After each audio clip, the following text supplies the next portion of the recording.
Screen పైన చూస్తున్న దృశ్యం చాలా ఆశ్చర్యంగా ఉన్నప్పటికీ గుండెలు ఆగిపోయే ఘటన అది. బలంగా ఉన్న చిరుత రహదారి మధ్యలో వచ్చి కూర్చుంది. అటు ఇటు వాహనాలు వెళ్లనీయకుండా ట్రాఫిక్ కు తీవ్ర అంతరాయం కలిగించింది. ప్రస్తుతం ఈ వీడియో సోషల్ మీడియాలో వైరల్ అవుతుంది. అసలు ఈ ఘటన ఎక్కడ చోటు చేసుకుంది? నిత్యం వాహనాలు తిరిగే ఈ రహదారిపై చిరుత ఎలా వచ్చిందో ఈ స్టోరీలో తెలుసుకుందాం. అది మహారాష్ట్రలోని చంద్రపూర్ జిల్లా.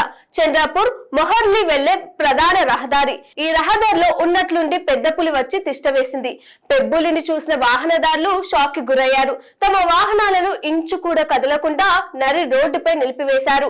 దీంతో గంటల తరబడి ట్రాఫిక్ కు అంతరాయం కలిగింది. ఈ సీన్ చూసిన ఎవరికైనా ఏ బిడ్డ ఇది నా అడ్డా అని సినిమాలో హీరో డైలాగ్ చెప్పినట్లుగా ఇది నా అడ్డా అని రోడ్డుపై అడ్డంగా కూర్చొని వాహనదారులకు చెమటలు పట్టించింది ఈ పెద్ద పులి. చంద్రపూర్ జిల్లాలో దట్టమైన అటవీ ప్రాంతం ఉంది. ఇక్కడ అనేక క్రూర మృగాలు ప్రతిరోజు ఉదయం సాయంత్రం వేళల్లో రోడ్డుపై తిరుగుతూ ఉంటాయి. దీన్ని తడోబా టైగర్ ఫారెస్ట్ గా గుర్తించి ఈ ప్రాంతాన్ని బఫర్ జోన్ లో ఉంచారు అటవీ శాఖ అధికారులు.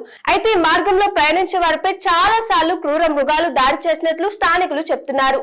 అందుకే ఈ రోడ్డుపై ప్రయాణించే వారు వాహనాలకు ఉండే హారన్లు మోగించకుండా నిశ్శబ్దంగా వెళ్లాలని సూచిస్తున్నారు ఫారెస్ట్ అధికారులు. అంతేకాకుండా జంతువులు కనిపించినప్పుడు వెహికల్స్ కదిలించకుండా ఉండేలా జాగ్రత్తలు తీసుకోవాలని చెప్తున్నారు. నెమ్మదిగా వెళ్లడం మంచిదంటున్నారు. అలాగే ఈ మార్గంలో ప్రయాణించేవారు వాహనాలు రోడ్డుపై ఆపి బయటకు రావద్దని హెచ్చరిస్తున్నారు. టూ వీలర్ పై వెళ్లేవారు తరచుగా ఈ రోడ్డులో ప్రమాదాలకు గురైనట్లు చెప్తున్నారు స్థానికులు. ఈ వీడియో చూసిన వాళ్లకు తొలుత రోడ్డుపై జనావాసాలలో పులులు సంచరిస్తున్నట్లు కనిపిస్తుంది.